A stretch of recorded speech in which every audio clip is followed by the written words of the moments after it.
and welcome to all the people who are present over here, despite the Durga Puja and the Navratras and everything, and the theater festival going on down there, which is drawing a huge crowd. So I am really delighted that despite all those pulls and pushes, we have,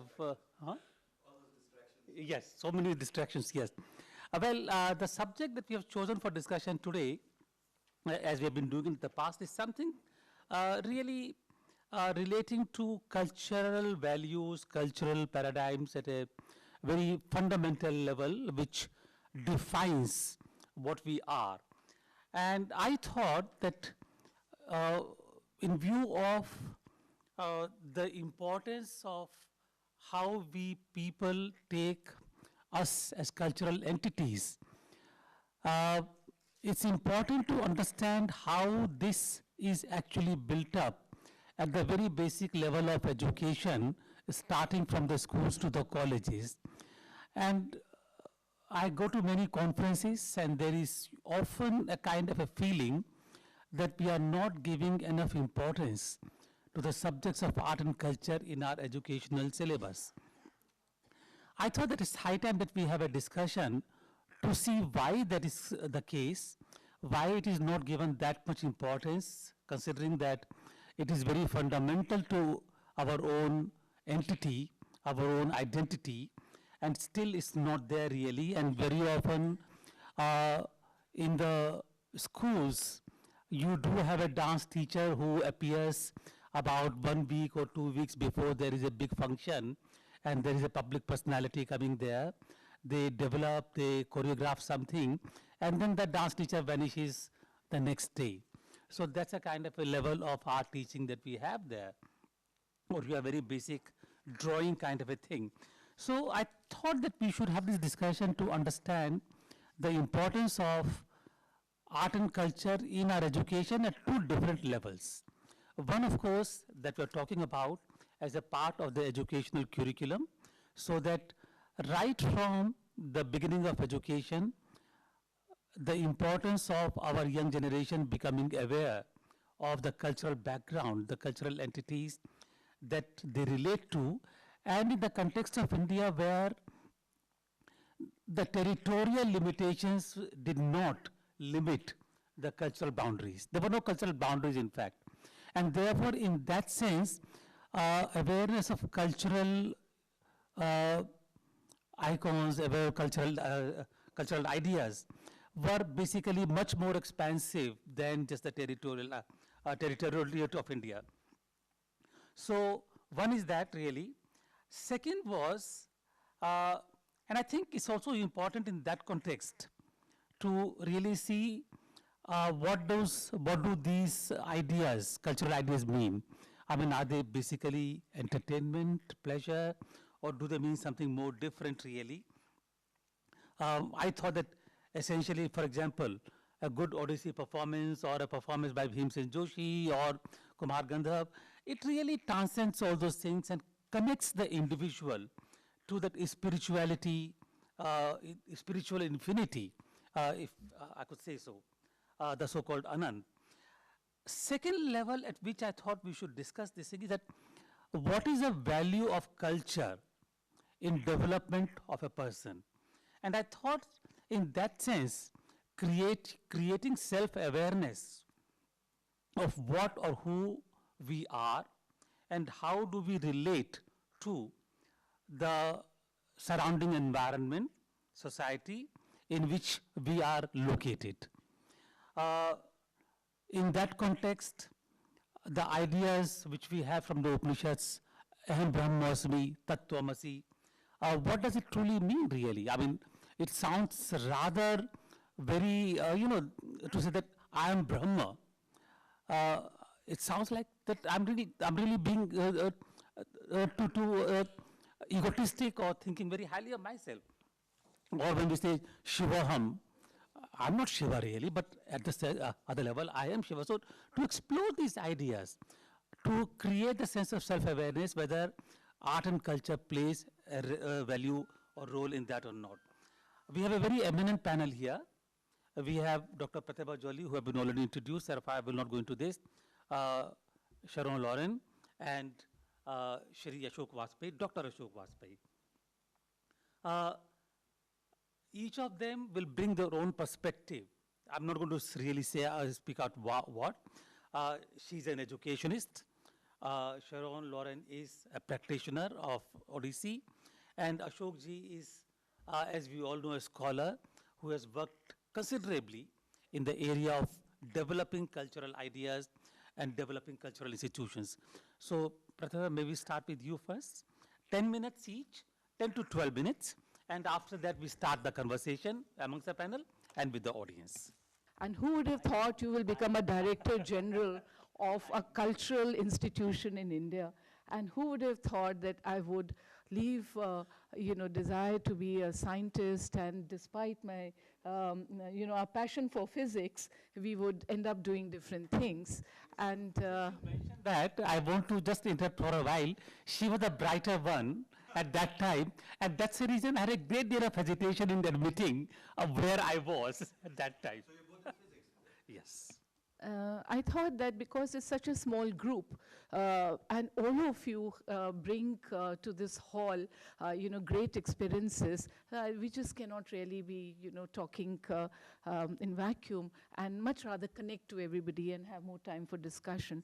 So that said, because I come from physics, you will excuse me because I'll have very naive and folkish ideas about what culture is. And culture is all pervasive, and to say that art and culture are going to be, in the bound in institutions or in boundary walls is something that is very alien to me. I do think that even in education, we're all the time talking of breaking boundaries and beyond the classroom learning. So perhaps my own story would be of greater interest, and that is really the story of everybody who's growing up and does go through formal education. I do think that when you are very, very young, and especially today, all of a child's education is through the visual media and art and culture. And that is how we begin. And when we start moving into school, then of course in the primary school and middle school, there's a great deal of emphasis yet on arts. But as you climb up the ladder and go higher in the echelon, you find that you are required to choose. You are required to choose between what you want to be, where your talents are, and what was so all-pervasive, and then get caught in silos. And that transition, I think, is something that is extremely damaging, but this is the nature of formal schooling that happens.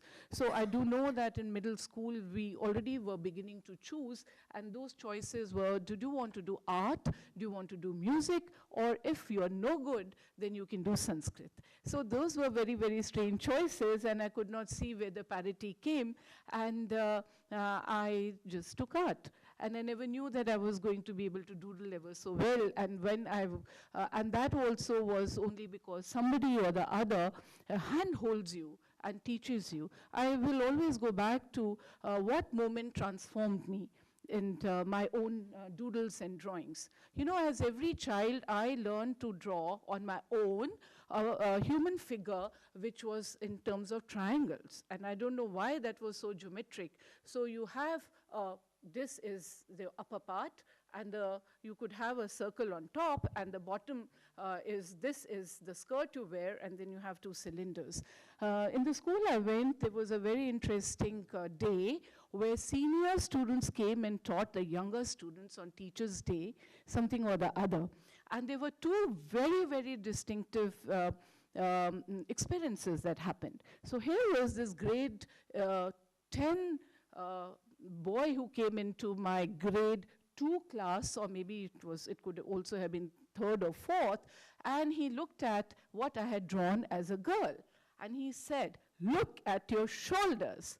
Are they pointed? Look at yourself. Are you pointed and connected like this?" And he took a pencil and rounded it off ever so well, and that was one transformation that happened. On another day, we were asked to come onto the board and draw any random set of lines. And we drew a hugely complex, every child came and drew, the most chaotic set of lines. And out of that, we were asked, well, what do you want this to look like? And the person who was teaching from there created whatever we wanted, be it a flower, a house, or, and so on and so forth. So that was a beginning, and I found that I actually could draw rather well, and that I could go on to win the Shankars all painting competitions and so on and so forth, or sit up all night to just then, extempore as it is, without lifting a pencil, without using a rubber, actually be able to do good art and so on. Or that I could, when I sat for those Shankars, would have sitting next to me my classmate who went on to be Arpana Kaur. And that, she had heavy oil paintings even when she was in grade 9, and we had very childish paintings, but both could win awards. So there was a sense, and that drama became a part, very much part of what we did, and of course, those who sang, they sang. But as we moved up, choices had to be made. And if you were a science student, first you left Hindi, then you left English, and after that you left all art and culture. You left the sports that you believed in. I remember being a state level basketball player, and I can still shoot at least 8 out of 10 when I play with students in Jurassic, even now. But this is what culture becomes as you grow. It becomes constrained, it becomes loaded with jargon, it becomes the monopoly of a certain few, and I think we do a whole lot of disservice and to the large population that is maybe not able to define what art and culture is, but that lives it. And India in particular, and our populations live art and culture, be it ethnic art, be it the folk art, be it the way we, if I were to even talk of Indian textiles, one of my favorite examples, you go anywhere, the color of purple in a population, let us say 1,000 at a party, not one shade will match another, not one piece of dress or textile will match another. If that is not art and culture, then what is? So where is it that we are losing it out? We are losing it out because our formal curriculum creates pyramids. Those are unstable pyramids, and it tends to put people in silos. But that is also extremely limiting. I come and I'm passionate about science technology. Now, if mathematics, people have fear of physics, fear of mathematics, and today all these technological skills require us to have competence, not just awareness, literacy, but competence with technology. And we have become competent despite not having formal training. So I would say, if we just look at the way technology has diffused and overtaken our lives, how we have set up digital worlds, we have, in a sense, democratized many, many functionings. So if we were today to look at how our students are functioning, they, in a very, very democratic space, today have a large amount of easy access to all of the art and culture that we talk about. But in our curriculum, in our formal lives, we have very little of it that is there. And so let me simply say, as we move into higher education, there are a few, again, stories from which we can learn. I cannot but talk about Miranda House. A legacy institution. We have this incredibly beautiful red brick building by Walter George, and just walking down those corridors, I must say it's better than Stephen's. So the beautiful balconies and the beautiful ambience of the college, you have to imbibe art and culture. You look at those trees, you sit under them, and the students still tell me the best thing about Miranda House is talking to the squirrels or having pet cats and just sitting there and dreaming your dreams. And this is what matters quite a lot. So it is the ambience, it is in which education takes place that is important. So I think we imbibe through our environment many things. We inherit a legacy. And that legacy at Miranda House is that a large number of alumni have made incredible contribution in a formal sense to the domain of art and culture. We have, I will not take names here, but what that happens, I mean, the question, however, on a serious note is it because of the system or is it despite the system? In all our lives, many times it is despite the system. But when you have to contribute, you cannot contribute in a vacuum. So art and culture is deeply, deeply linked with what we perceive and view society and life in society as, or humankind as such. So I think I just read somewhere very nicely, I thought this is something I wanted to be talking about, which is that this was that if you do a PhD, the philosophy has vanished from the degree, the doctor of philosophy. But now that, and I have been saying for a long time that we are a liberal arts and basic science college, but the art aspect of that liberal education has vanished if you were to look at it both literally and metaphorically, because of the constraints within which we function, which is the overloaded curricula, which is very mechanistically pursued. But what is it that makes education good and some institutions better than the others? And that is what goes on beyond the classroom boundaries. The large number of societies which roll on their own momentum is what defines and what makes art and culture thrive in institutions. So this is not formal, but on their own, be it art, fine arts, be it music, both Western and Indian, be it theater, we have excelled. And if we have excelled, then also we need to look at what are the stories that we tell. These stories are also a reflection of the times. So today when you have Nukkad Nataks, then they tell a story, the story of how society should transform itself, much as we may, almost look down at that and say what is happening to the puritanical space of theater, but each story that students create or those that are directed are a reflection of the times, of their own yearnings and their own interpretation of what is happening, and that becomes extremely important. But all this is happening in the informal, what is called as the extracurricular space or the extramural space. Institutions are not able to weave it into the curricula. Or it happens in the non-formal space, that is if you can afford it, you go and you take those courses, or you will do that. So those are certain elitist spaces, which also therefore do define, you have a divide of a kind. If your parents could afford and send you, or you lived in a state where everybody sings, or down every street there is a music school, there are such states, then you imbibe it. But if you live in a state where it is said the only culture we know is, yes, you said it. I did not want to use that banal word.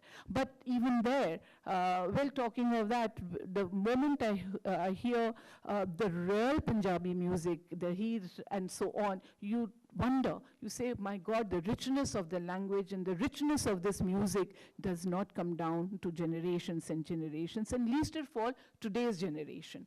So this divide is what education must bridge, and that is that culture as we know it in the most pristine and puritanical forms and so on has to be viewed as, again, dynamic. It will change its interpretation, and outreach will change with the demographic profile of the country and the aspiration on a globalizing world, and that too is something to be looked at. Now here walks in Shobna.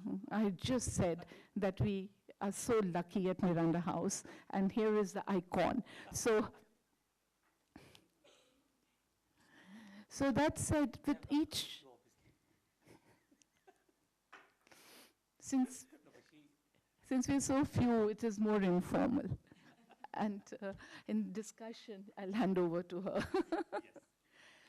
So it is so important, therefore, to be able to view that with changing times and demographics, the entire understanding of what culture is going to change completely. And just as today, we are saying that set up your digital world, we also have to tell the students, set up your cultural world. And that is going to impact your own social relations, but it's also going to impact society. I think I've taken more than my time, and I'll build as we go along. But let me simply say, therefore, there can be no understanding of art and culture unless we also have an understanding of society and people as such, and it will be a reflection of the times. And our students are very much interpreting it in their own ways and bringing it forward. It is, of course, another discussion and another debate that when the great masters are there, that art and culture, how is it to be inherited by the new generation? But today, the popular culture is certainly taking over in a very big way. It is very, very attractive to students. But with this incredible democratization, we are seeing an expression in a variety of forms which was earlier never there. I have been watching the Indian Idol for some time now, and I see it also as how it can link different strata of society, provide opportunities, and also the power with which they get linked, and overcome the social challenges that we are facing in a very, very big way. So the opportunities have to be immensely more, so that it does not just become the high culture or the elitist culture, but it percolates down in a variety of ways. As I began, we are witnessing new expressions, and those are very important. And in the digital and socially connected world, if you were to look at the expressions and how they would be interpreted in terms of art or in forms of culture on a daily basis as we connect with others is an area of research, because it is certainly being redefined in many, many ways. But from here, to filter and bring the best, bring that which can be inherited by another generation in the continuum is going to be a challenge.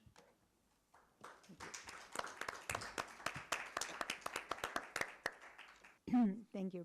First of all, I want to thank, I have it on. It's on, yeah. First of all, I want to thank Legends of India and Suresh and Ashokji for inviting me to be a part of this. Can you hear? Yeah, you can hear anyway. I enjoyed very much hearing about your Shankar Lal award-winning paintings. Thank you. This one might be better. Whatever.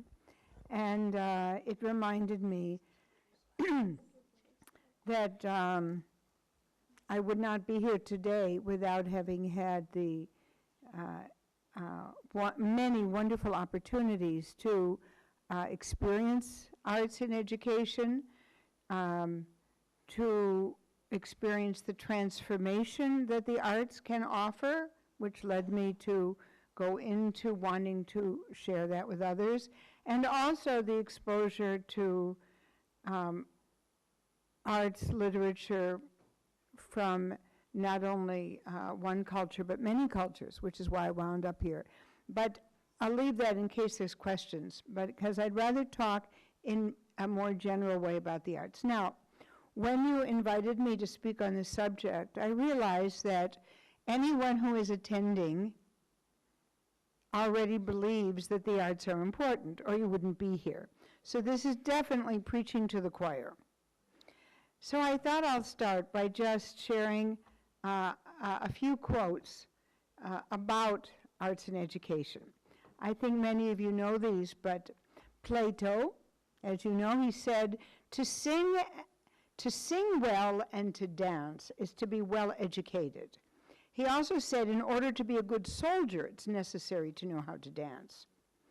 And Nietzsche, whatever you think of Nietzsche, he had a lot to say about dance. He said, we should consider every day lost on which we have not danced at least once. I do not know what the spirit of a philosopher could more wish to be than a good dancer. For the dance is his ideal, also his fine art. Finally, also the only kind of piety he knows, his divine service. Dancing in all its forms cannot be excluded from the curriculum of all noble education. Dancing with the feet, with ideas, with words, and need I add that one must also be able to dance with the pen.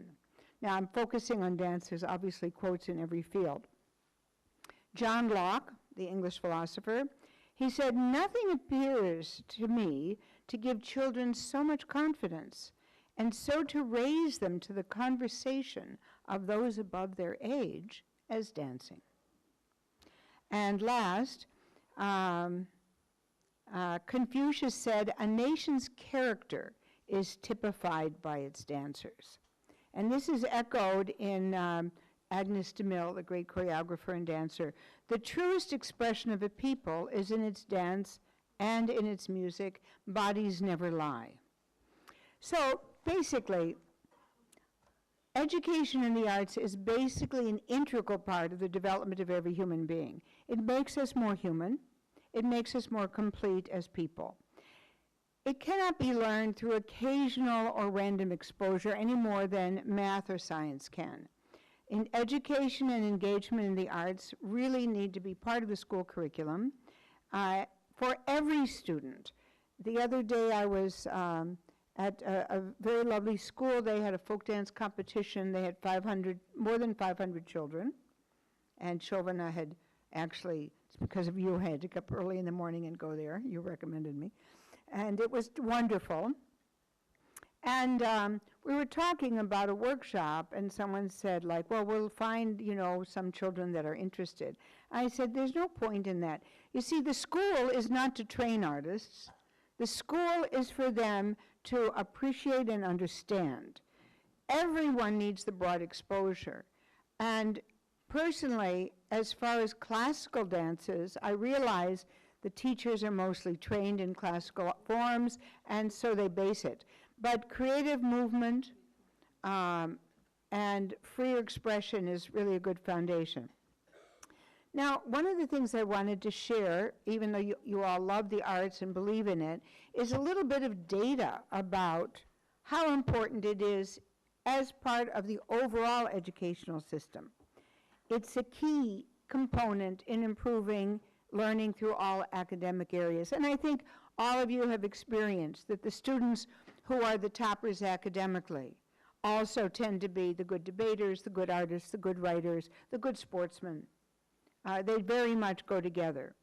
Obviously, it develops your ability to be a good team player, and a love of learning, dignity. Of course, it enhances one's creativity, which isn't always there in some curricular areas, depending on how it's taught, developing your critical thinking. And there's been a lot of brain research on this. The arts develop your neural systems, and it improves, obviously, motor skills, emotional balance. One study from Columbia University said that subjects such as math, science, language arts require complex cognitive and creative capacities typical of arts learning.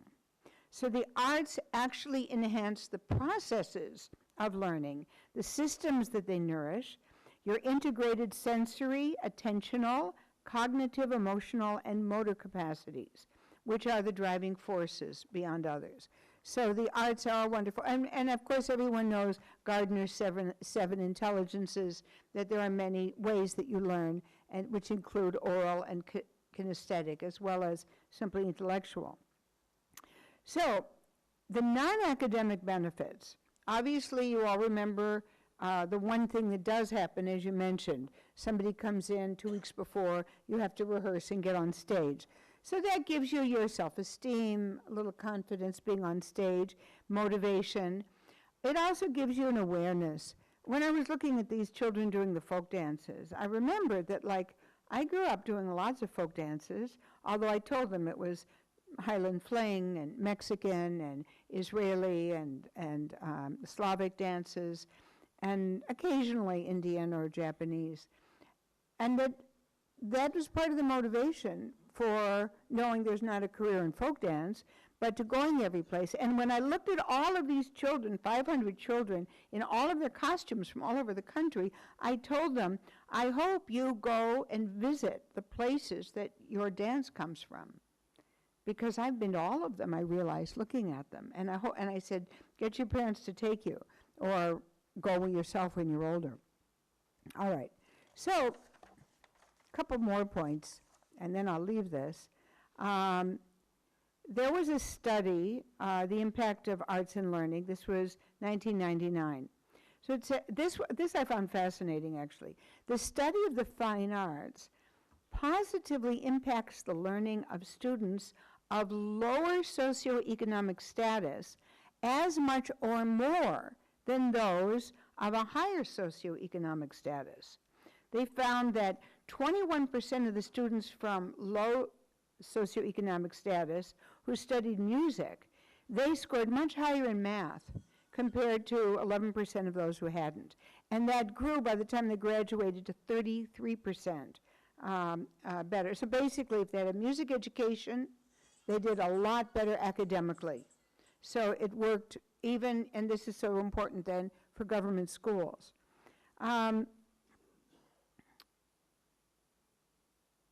There was a study of 2,000 children, and it found that those who were in arts curriculum were superior in their creative thinking, their self-concept, problem-solving, self-expression, risk-taking, and cooperation than those who weren't.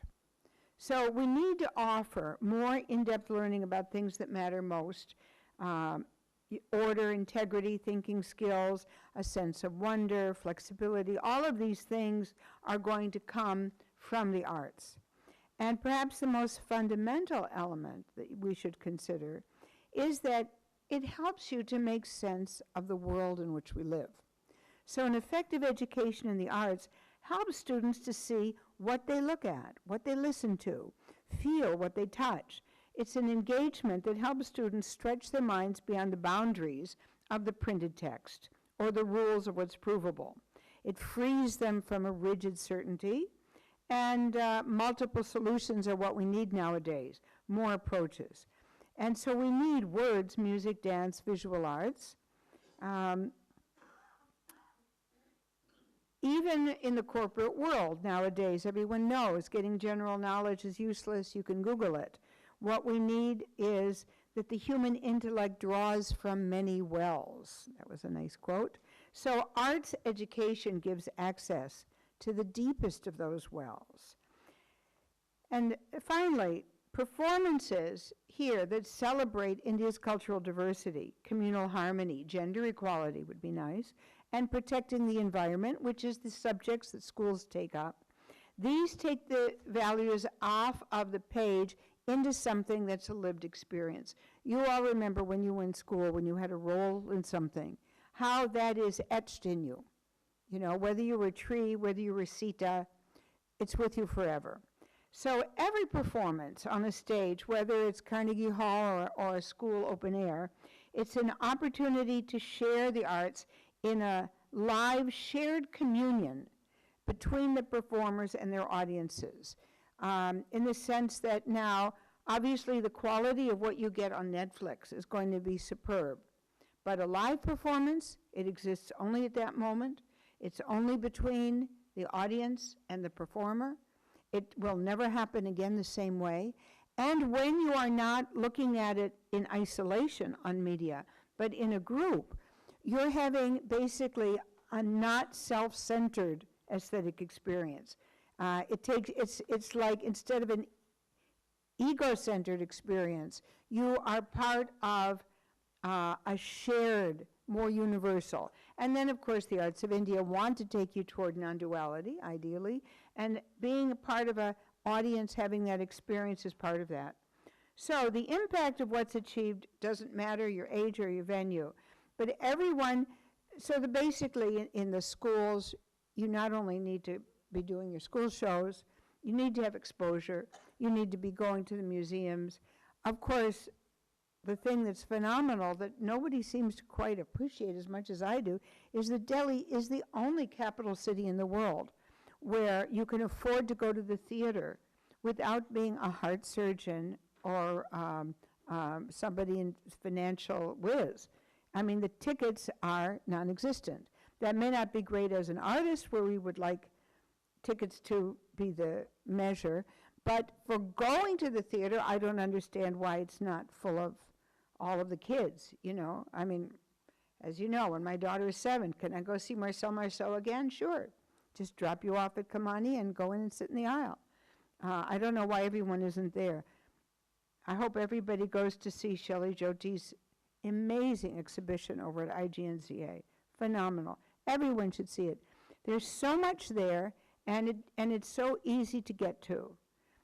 So that means attending things, not only in the schools, getting out and encouraging everyone. In fact, I would say for all of you who are here, who all value the arts, take a family, take some neighbors, take everybody with you, when you're going places, and let them discover how easy it is, and encourage this kind of exposure and involvement. That's enough.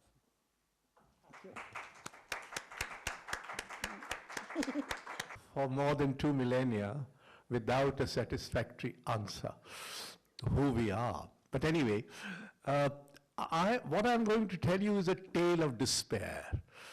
You have heard two very encouraging accounts, and I'm sure they are true and honest. But they're true and honest in a limited context. In the wider context, what is happening in India is truly alarming from the point of view of art and culture. Firstly, I think the education system has become the biggest threat to art and culture. There are sort of exceptions here and there, but the system as such is so designed now, is so structured, and it's so practiced that there is no space for sensitivity, for imagination, for creativity, etc. Everything is being so instrumentalized that free play of any kind becomes somewhat difficult. So the first alarming proposition is that the education system itself has become a threat to art and culture. All these people who are turning violent, not merely physical violence, although there is a lot of it, murders and killings and lynchings and what you have, but apart from that, the verbal violence, the violence of silence, the violence of insensitivity, the violence of unconcern is truly getting into proportions. And I'm reminded of what, I'm going to come to that report a little later, but there was a quotation by Yehudi Menuhin, and it says, there's a lack of meditation and creativity everywhere, especially in schools. The arts are missing from our lives, and we are giving way to violence. This is the great musician who said it so many decades ago, but this is the situation. And these are all products of this education system. The ones who fight and the ones who the other day, I ran into someone and he said, I watched you on television the other day. I don't know, I must be doing something. I said, it's good to be on the television, but it's not good to watch it. So I said, once in a while, I am there because I can't help it, but I don't watch television. I haven't watched it for 6 years now. It's closed. Because television is now creating a new kind of culture.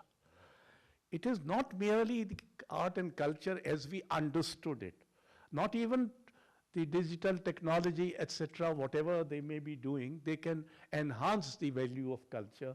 They can perhaps disseminate it better or to more people, make it more, as you said, democratic and accessible. But the kind of things that the television system is doing, in this country at least, is to enhance all those values which are against the values, the liberal values of plurality, of understanding, of dialogue, of accommodation, of others in this cultural stream that we have inherited. Now,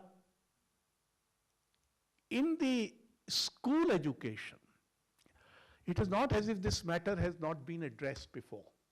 The state of, in 2006, the NCERT published a position paper which was on arts, music, dance, and theatre.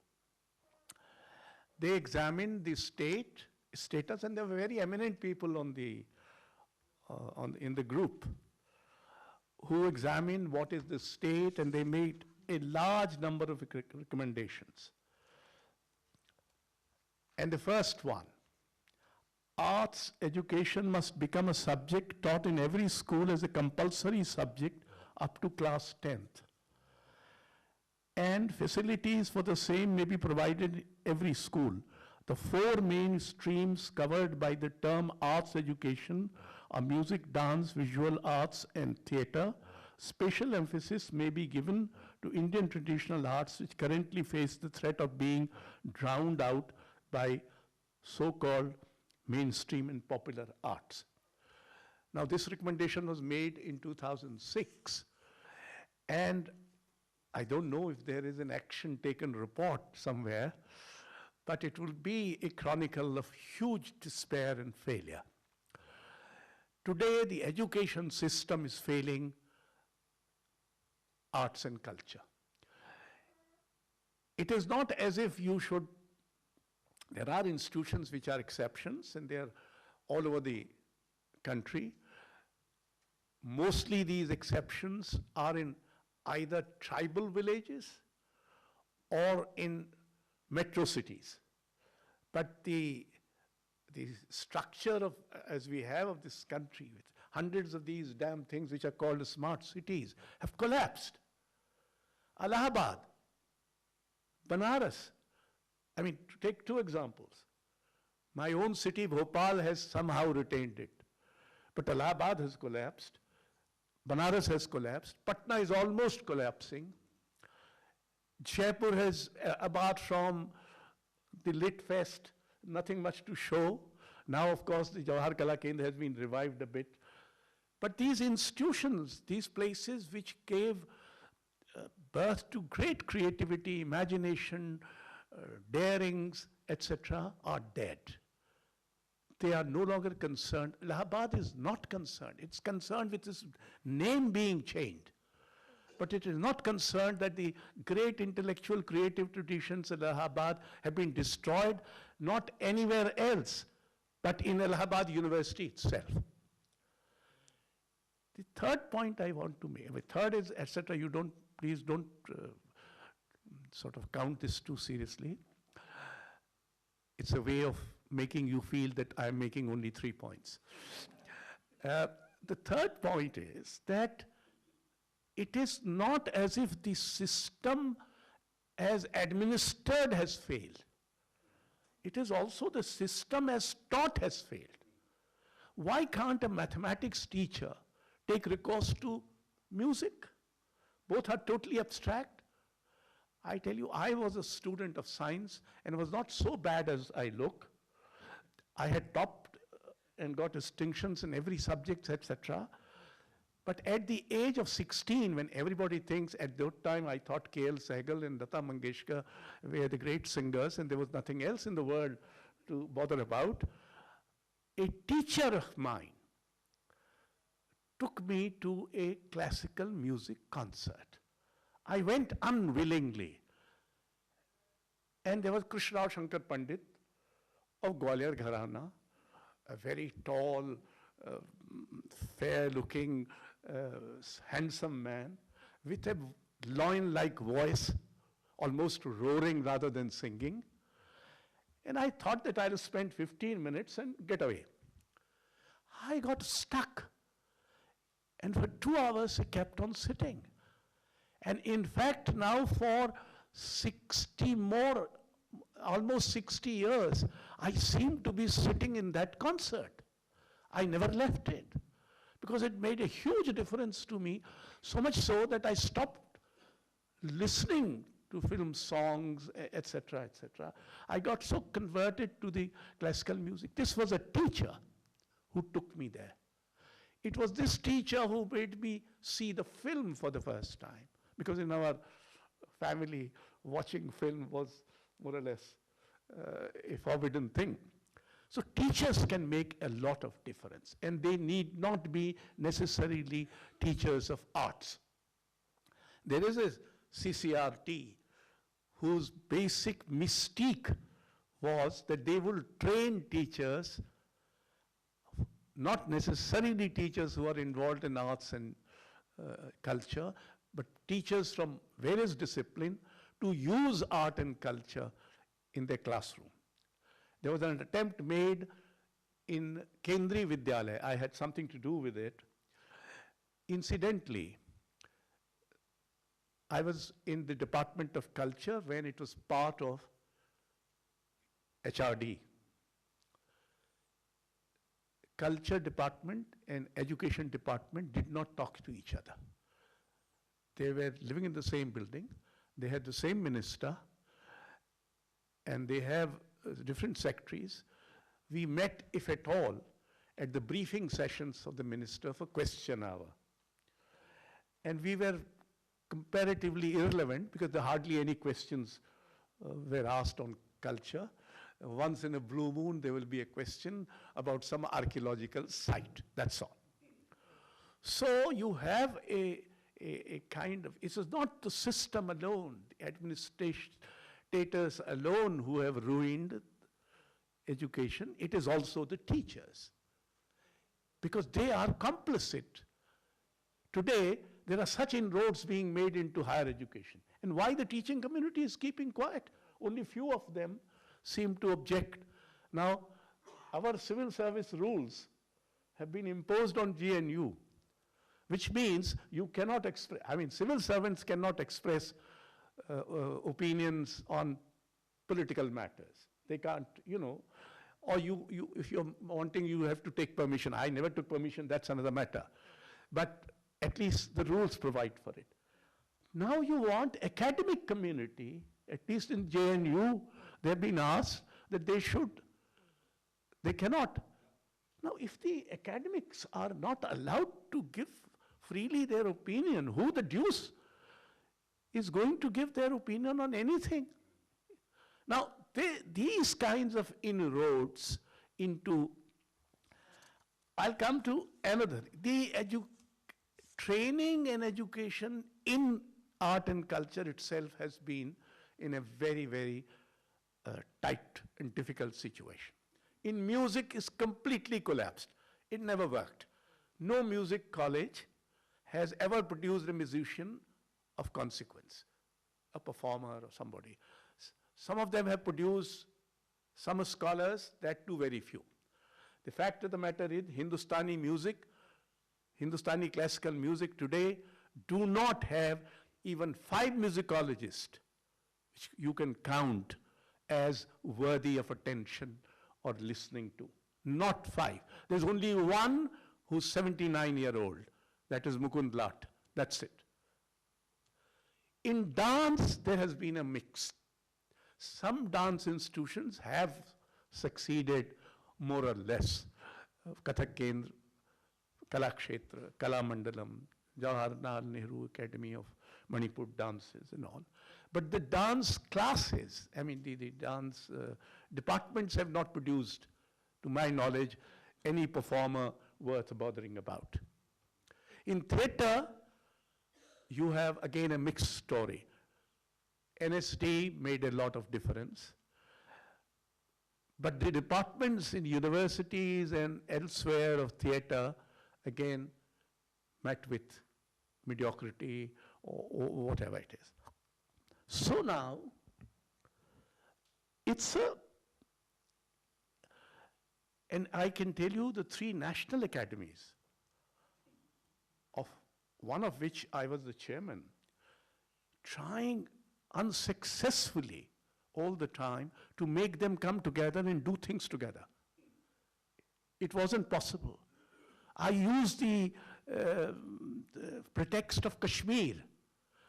Kashmir needs to be given attention to. Let's go together and do something together in Kashmir. They all agreed, but none of them came forth. So the project, although we had money, the project did not materialize because the 3 don't talk to each other. They don't want to. So here is a picture. If in spite of that, art and culture remains creative, dynamic, sensitive in this country, in spite of this horrendous and unpardonable failures of various systems, it is because the creativity of the artists themselves is the sole source of survival. Two, because the people at large, once given a chance, even young people at large, once given, Ispik Mackey is an example where it has worked. And yet, Ispik Mackey has been reduced to a park concert now, which again, because it's funded, perhaps their funds have now to come from the corporate sector. In CSR, this is corporate social responsibility, the idea was that they would also support culture. In fact, 98% of that money which has been spent so far is on livelihood, health, Medicare, etc. Toilets, of course. And in Swachhata Abhiyan, I had a friend called Sharad Joshi. So when Indira Gandhi gave this nara Garibi Hatao, then he said कि भाई गरीबी हटाओ तो ले कहाँ जाओ?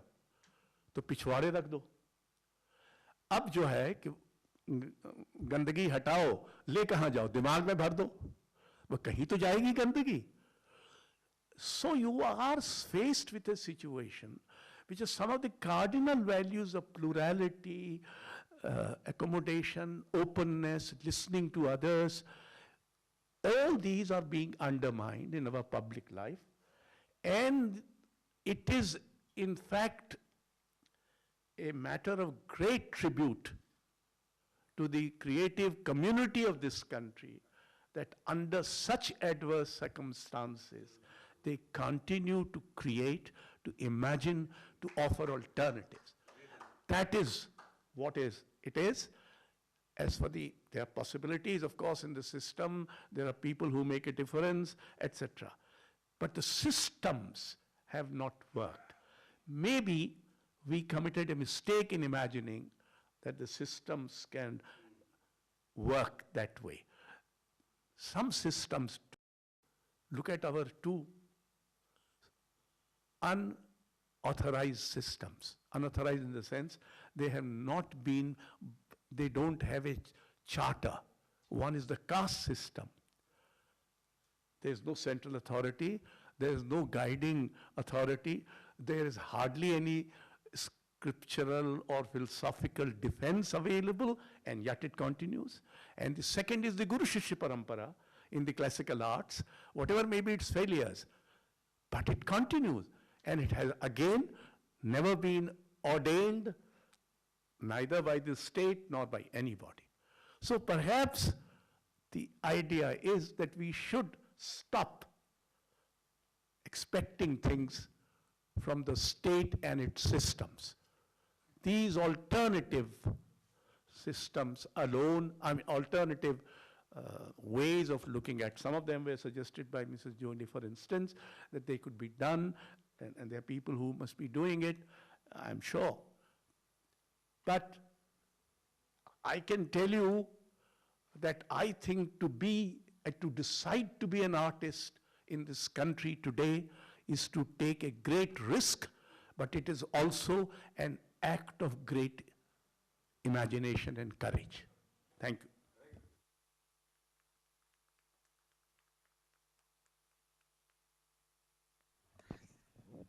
Thank you very much, Ashok. I think that should provoke the audience into a lot of interrogation, particularly your claim of the education system being a dismal failure, which I think I will request Pratibha to address coming from the, but just one thing that I would like to say really here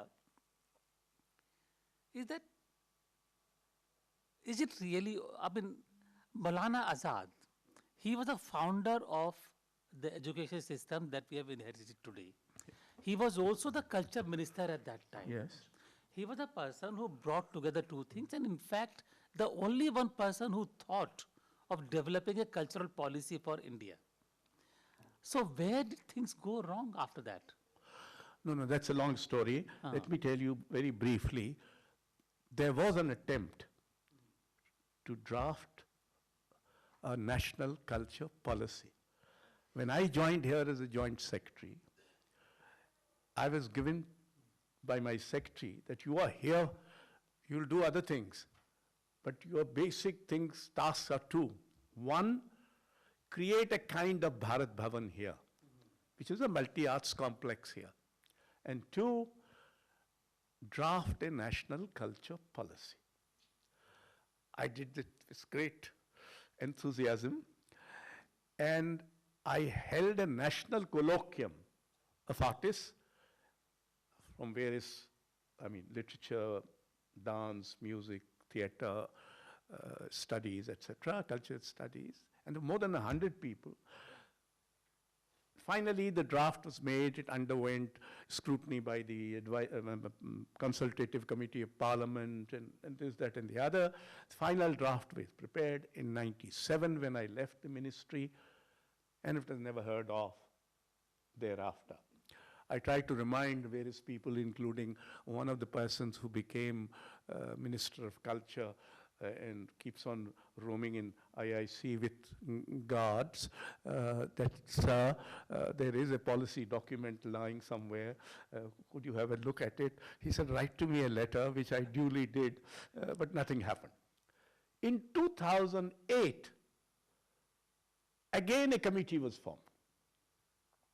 I was a member, and we had a meeting, and I reminded them, they had forgotten that there was a document, so I gave them a copy, and then a new document was created. It said that we should not have a long document, policy statement. It should be very brief. There should be a plan of action attached to it. So we had a plan of action attached to it and all that. That was 2009 or something like that. Nothing happened. So Maulana Azad was the only minister in the entire history of Indian government who had both a vision of education and culture together. Thereafter, most ministers, some of them had no vision at all, neither of education nor of culture, but most of them have no vision of any consequence. I mean, vision meaning the vision in culture today means what? That you come and start rewriting history textbooks so that Rana Pratap wins against Akbar and things of that kind. So, in fact, look at these three national academies. I mean, it's not an issue to be raised here, but there was a time when people who headed these had the respect of the peers, and they were not supporters of the ruling party. Neither Anantamurthy nor Girish Karnad nor people like that. They were supporters of the government of the day. Today you have people whom nobody has heard of. So the point is that today you have a government which pretends to protect culture, right? Look at what is happening to Sanskrit studies in this country. A great language, and it is going to docks. Today, the situation is the best scholars in Sanskrit are not in India. You don't have scholars in Pali and Prakrit in India. You don't even have great scholars in Hinduism in India, much less Islam or others. So you are facing a great crisis in knowledge production itself. We are no longer producing knowledge. We are producing technology, and that too imitative most of the times. But of course there are exceptions, and I'm sure Pratibha ji social cultural symbiogenesis. And let me see if I can apply that to today's conversation. Education, you almost brought us there, and therefore this is just a small leap. Education is in itself formal education in itself is a culture. So what you have in your hands today is a fight between educational culture and culture. If we don't make that distinction, you'll continue to keep on loading the formal system with ideas that it can never deliver. And I say this from experience because I started my career with non-formal education, where Sharon actually is represented on the panel from there. And then I came from the formal system. Of course, I did English literature, Delhi University. And I suddenly realized that modern school is giving me this great opportunity to teach English and do theater, and teach theater craft. So NCRT in 2006 or 8 is not doing anything great. I've been a teacher of theater craft since 76, which is where I realized that the informal system, the non-formal system, and the formal system, they just can't compete because they're in completely different, their objectives and their deliveries are meant to deliver something completely else. This is where I think we should have a little discussion. Don't load the formal education system with what it cannot do. It's like telling a child who wants to be a painter to become an engineer. It doesn't make sense. I mean, he'll be a bad engineer, which is what a system is. So I suggest, with his permission, we turn that into education in art and culture, not art and culture in education. You know, the subject we should be actually discussing is, and can you have education in art and culture? Should you have education in art and culture? And should we not use the formal education system as a subculture? We are a huge civilization. What formal education does is what Sharon said, a rigid certainty. I must certainly become a doctor. I'm paying for it. I choose at class 9, 10 to become one. And then I do the whatever MBBS exam. And then I pay a certain amount of money to get an admission. I mean, this is the certainty we are looking for. And within that system, you're looking for an uncertainty of a dancer who suddenly one day Shiva and the other day she's, you know, Meena Kumari. It can't work. So my belief is that if this conversation is to progress, and I think the risk-taking and the courage is as a phenomenal point you made, we should talk about what kind of education should we have in art and culture, not the other way around, not art and culture in education. Thank you.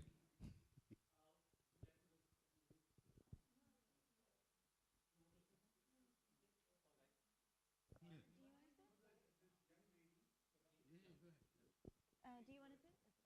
Hi, my name is Jasmine. It was great listening to all of you. I work with a project that works with arts in education. And I'm an artist myself, so I have a lot of questions while I hear this with all the limited experience that I have. So I'll try to keep it short. So my questions are mostly related to the implementation, right? We talk a lot about arts in education. And we know that the NCF, like you said, National Curriculum Framework, developed a policy. And our National Curriculum Framework states that art is an important aspect. They made a whole curriculum integrating with arts in English, math, and how do you include theater, music, visual arts. The problems I face while working on the ground in government schools with arts and education is the mindset. Is not that there aren't necessary provisions. There is a policy. After working with the government for a year, we've tried to take out a circular where there are clubs being made and some money, very limited money gone to them, and some time every week being given to arts. My question is but the mindset of that this is important is something that we struggle with. And how do we do that?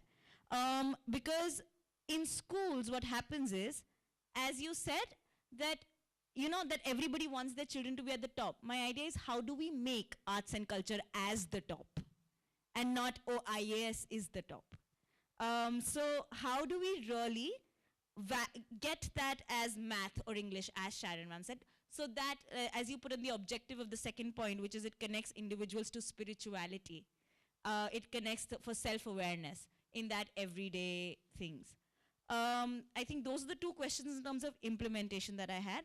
Another thing, because you talk about CCRT and Kendriya Vidyalaya, that there was already an implementation done, So you said that there was a report where this was pushed for, arts and culture was pushed for in Kendriya Vidyalayas and was failed. So I think what we need to figure out is what led to that failure. What came in the way? So what were the challenges that we couldn't?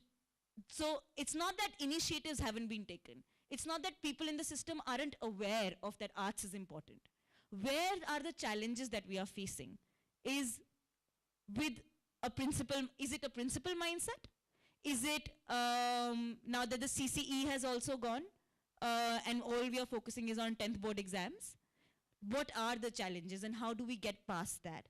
Another thing is in terms of artist sustainability. So this is education. Another thing is artist sustainability. We have, as you mentioned, we have a lot of people coming out of these institutions, Kathak Kendra, NSD. Where are all these people getting lost when they move out? So do we have not enough coming out? Or is it that when people come out of that, how much sustainability do we have? So I work with other artists and I see, say an artist who's a beautiful dancer is currently studying, is doing her PhD from IIT. And if chosen, she would still go for dance as a full-time career, but she can't because there's no sustainability in Delhi or in India at the larger pace for sustainability for artists. So even as an artist, even if I have potential, I've studied something, I move out of a center, what are the options for artists to move out and actually take it as a full-time for appreciation to be built? And so we are saying that people are not there. There's free access to art. Mandi House, we can go in, 200 rupees, zero. India Habitat Center, free. So and yet we don't see people. And do we focus on building performers or are we also focusing on building arts appreciation in our culture and just exposure to arts? Yeah.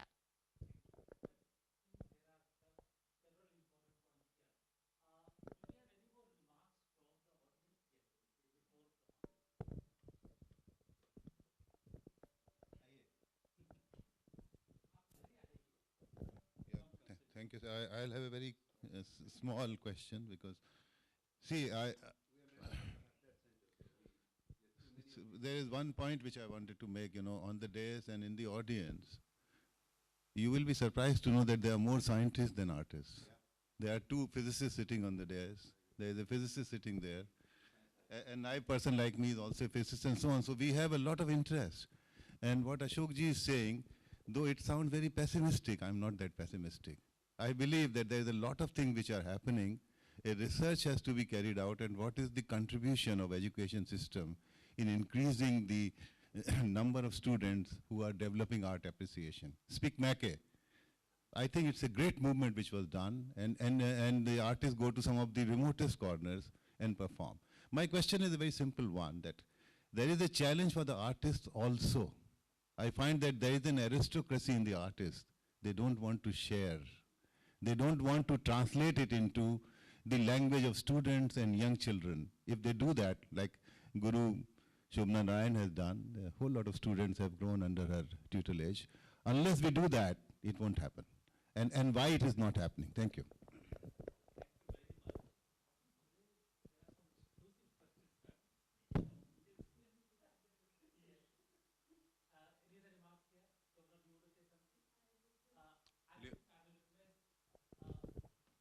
I'll give you the mic. Yeah, try this one. Thank you. I would just like to say that a question was raised about the mindset. And I'd like to address that from my own personal experience. Then a question was raised about sustainability. Then a question was also raised about the education system. Coming to the first of all, let me, education system. In our education system, yes, we have seen, I do agree that we, at least that's been my, and I would agree with all of you, that presently it has changed. I mean, on paper it has changed, and in some schools. But still, art has not been, or art appreciation has not been given any importance, or is not being given any importance, barring few institutions. I'm just generalizing it, even today, in spite of all the paper policies and work. Why is that so? And we have made it in some schools, have taken it up as a mainstream subject, yet it has not attained that position. Why does it happen? Somewhere it is the mindset of our people, of the parents, that only history, geography, literature, maths, etc., doctor banna hai, IAS banna hai, that is to be, and that is important because that gives you your economic security later on in life, which art does not. Huh? Yeah, exactly. But not to say that the others are making you into better, good economists and this. You're just churning out mediocrities everywhere. I'm not saying that arts are not churning out mediocrities. I'm not even saying that, because in many institutions, the so-called well-known institutions are also churning out mediocrities.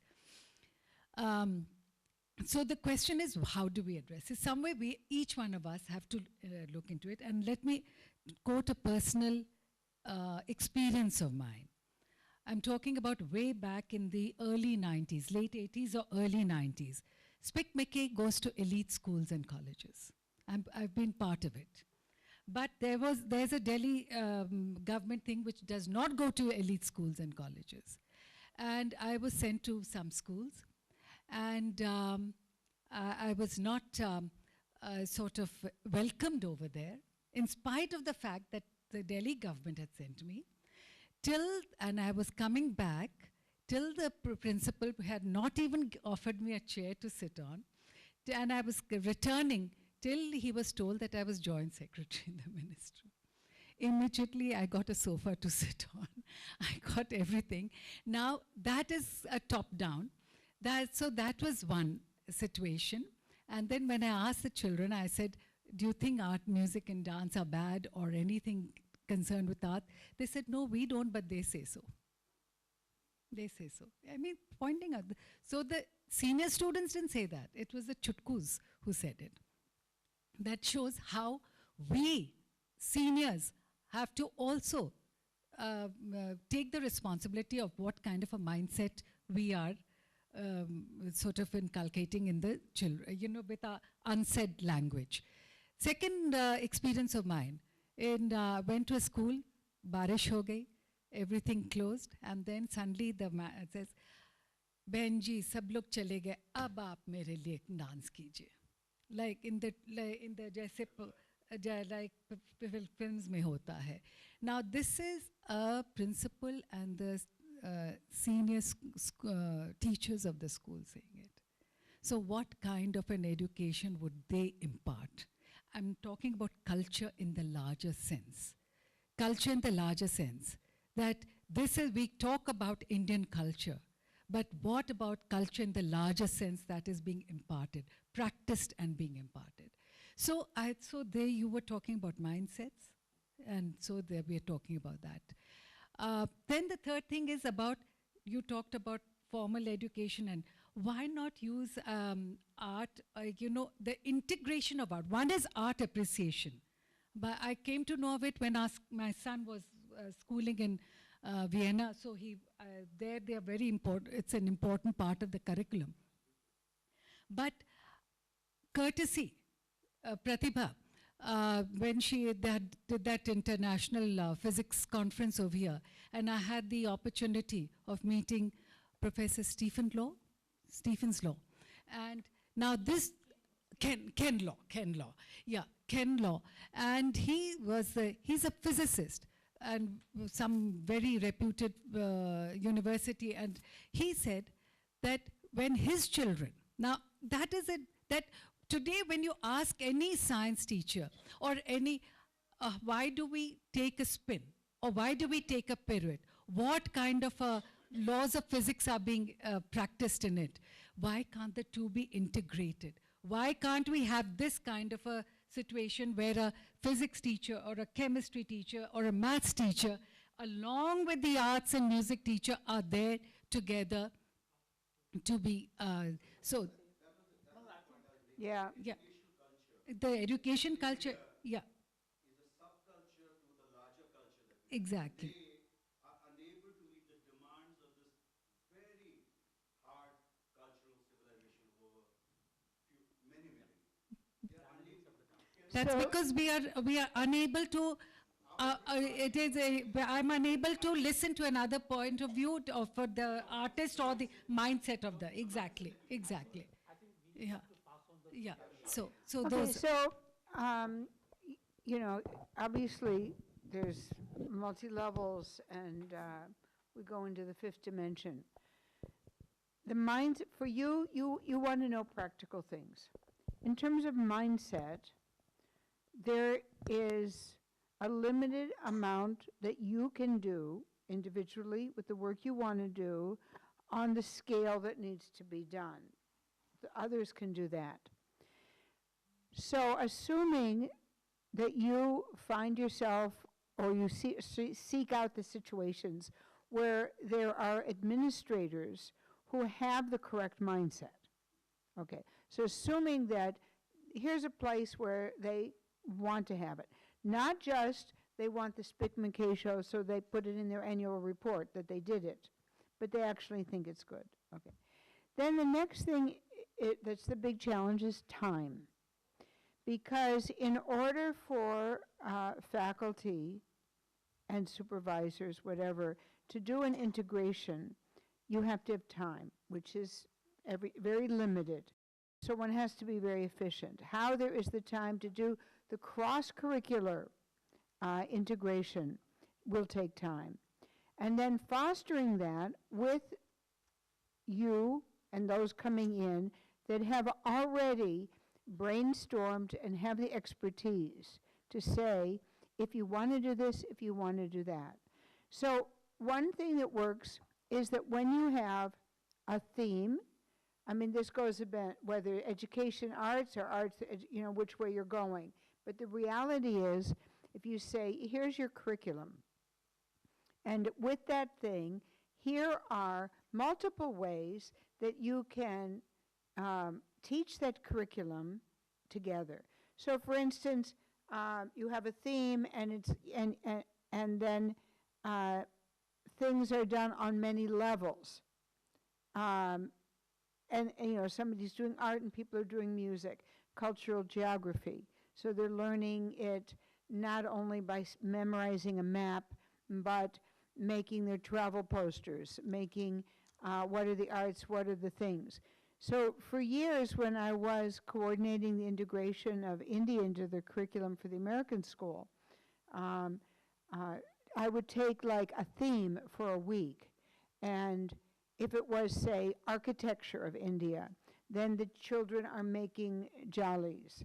They're doing all kinds of things in every field. If you're doing states, they're making, weaving on a loin loom. So you're bringing in all of the different arts, seeing and doing. And one project that I'm developing, again, this comes into like artists and what they do. Artists cannot survive performing at Monday House. And there are many ways, and it's not any better abroad. I mean, they're, you know, the great artists are surviving doing corporate well-being workshops and team building with their arts. So there are many ways that one can creatively present things, but I know that one thing that you've got to have an administration of whatever the hierarchy is that's willing to do something, and then somebody who can build the enthusiasm, and then along with that, the expertise. So for instance, at the American School, if I arrange for all of the students to go down the block to Ravi Shankar and have a 1 hour lectem, or an hour and a half, the administrator who's supportive is out of town, someone else says, we don't want to cut into classes, so we'll leave 15 minutes later and come back 15 minutes earlier. And I'm like, you only want Ravi Shankar for an hour instead of an hour and a half? That's fine with him, you're lost. But when the administrator came back, she says no. So you've got to have, you know, that, and then you have to have all of the different, anyway, around a theme is an excellent way. So if it's Gandhi Week, Gandhi Jayanti, the kids are doing weaving, there's all kinds of processes, storytelling, yeah, okay. All right. Thank you. Okay, this is the last final remarks. Ashokji, would you want to go? No, I have nothing to say except. They have switched your microphone off. How can they do so? Well, There. You raised the question of implementation, because that's a larger question. If you look at the growth of Indian polity, then policy and implementation have never been together. Most policies have been destroyed by lack of implementation. There were any number of education commissions which gave wonderful reports, from Radhakrishnan Commission to what you have. And implementation, because implementation is going to be done by whom? There are three factors. One is the hungry for money middle classes, which is basically the sustaining factor of the educational system. One. Two, the education system itself, with their administrators, this, that, and the other. When I started taking interest in culture, then it used to be said in Bhopal, for a couple of years at least, in the beginning, कि देखो कितना अच्छा अवसर था, अब ये नचइयों गवैयों के पीछे लगा रहता है. The occasion was that I had gone to the airport to receive Mallikarjun Mansoor. And it was thought by my community that this is infra dig. A IAS officer going to receive a musician at the airport? What is this? What a fall, my countrymen, or whatever. So there is this approach and attitude. We have not talked about media. Education and arts are the least noticed sectors in media. There was a time when some of the art critics, theater critics, music critics, dance critics emerge out of writing for media. I'll give you a very small example. I was studying in St. Stephen's, and those days the Statesman was the high water mark of everything. I wrote a letter about a production of Andayuk that I saw in Firoz Shah Kotla. Incidentally, the evening I saw, Jawaharlal Nehru also saw. Although he didn't see me, I did see him. And I wrote a piece. That was the end of the matter. It appeared, and it was great news in the campus because a letter from a Stephanian has appeared in the Statesman. After a year and a half, when I became a teacher, I got a phone call from Pran Chopra, editor of Statesman. And he said, well, we have not met, but I want you to write an obituary in advance on Maithili Sharan Gupt, a Hindi poet. So I said, is he dead or something? He said, no, he's in the zone. And we keep, so I said, but how did you choose me? He said, because we published your letter, and we thought you know something about. Now, that was the area when people were built up by media.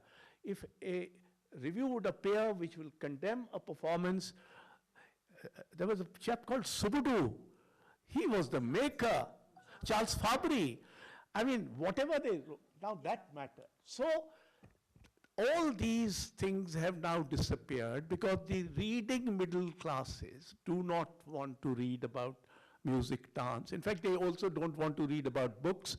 Just a caveat. Yeah. Media those days believed it was a medium. Today, media is itself Yeah, I know. Yeah, well.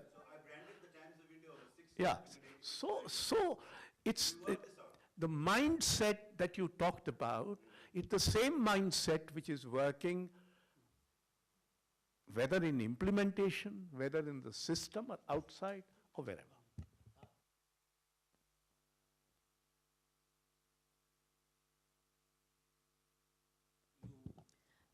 Yeah, very briefly,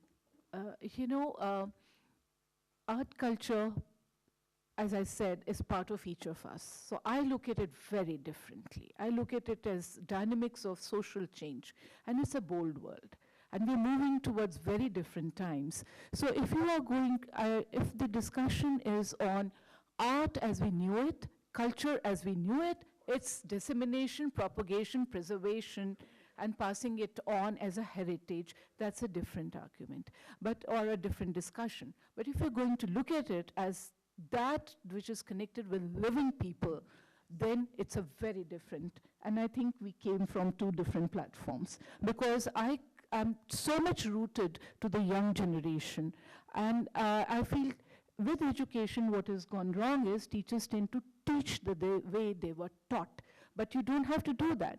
The student is the focus, and once a student is the focus, then you have to transform yourself, because if you see there is a divide of age or of instruments and tools and techniques of teaching, then you have to bridge as a teacher. But the young generation is quite tuned to it, and as I said, with the dematerialization, demonetization, democratization, Uber owns no car. So education is not going to be the preserve of teachers, because knowledge is now percolating.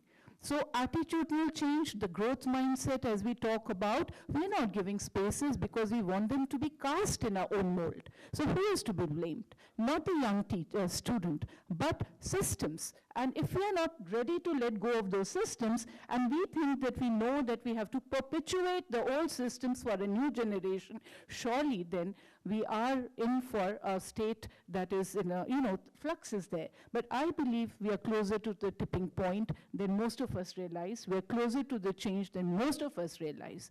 The questions that you have raised are those of ecosystem transformation. And those transformations have their own dynamics. I know it very well because I quit a permanent job to go on and set up a non-formal education system and took students from formal education to create a lab of their own. It was in science technology, but it was not limited to that, because we would run off for adventure trips for, today you could say, well, any exploration. So heritage also needs to be included. Art, culture, and heritage cannot be dissociated. And I came back, actually, I was forced back to say walk the talk. And 2005 is when I came back, and I did this conference on focusing on change. Absolutely, and then I said to Shovna, let's, you got to do something, because the top science educators were there. And over a dinner at Indian Institute of, IIC, Anugati, the dance of the particles, was conceptualized. Both of us walked down the memory lane of how physics was taught and what it should be. And to date, till date, Shobna, you'll be happy to know that that's called the best ever physics education research conference, that is research on education conference, and that also then brought in the ballet and the dance of it. We at Miranda House do workshops on amusement park physics and many more things. So project-based teaching and learning is the norm now. It is moving. And I travel the country, I'm extremely humbled, because not just in the metro cities, in way out places, only one thing is changing the country, and we need to give it to them, and that is aspiration. The mobility of the young and their aspirations today bring 70 to 80% students from outside of Delhi. And the way we are saying, of course, social dynamics is complex. It's ridden. It's ridden because we are in search of new identities. And when we are in search of new identities, I think educators also need to reinvent themselves. Policymakers need to reinvent themselves and give it that the new generation is doing it differently. I just want to end on this, that this globalized world, and the problems are the same across the world. They're not unique to India.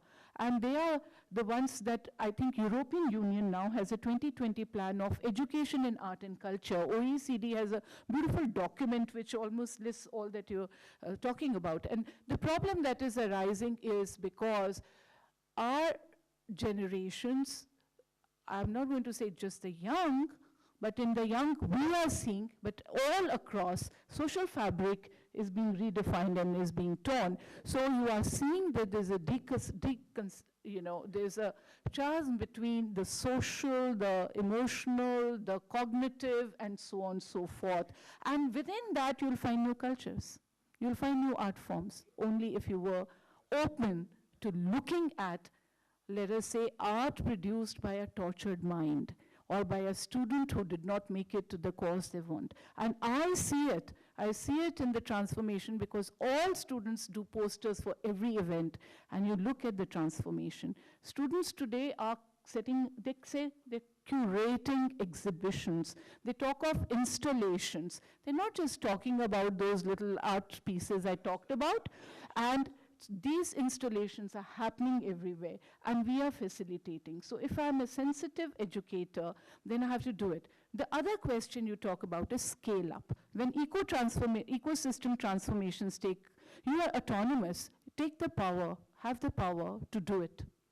And then you will find that examples of best practices can sometime lead to critical mass generation and to transformation. That as educators is our duty. Therein lies the answer to your mindset change. Because unless you change yourself and you are determined, I did it, and I know the price that you have to pay for it. But then this is how you create communities of practice, and that's what education is about.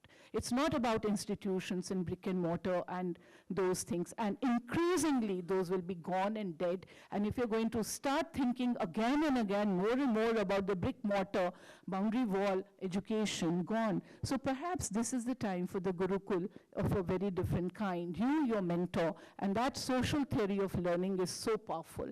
On social media, anybody can be mentor, anybody can be. And I think I'm learning so much from my students. Thank you.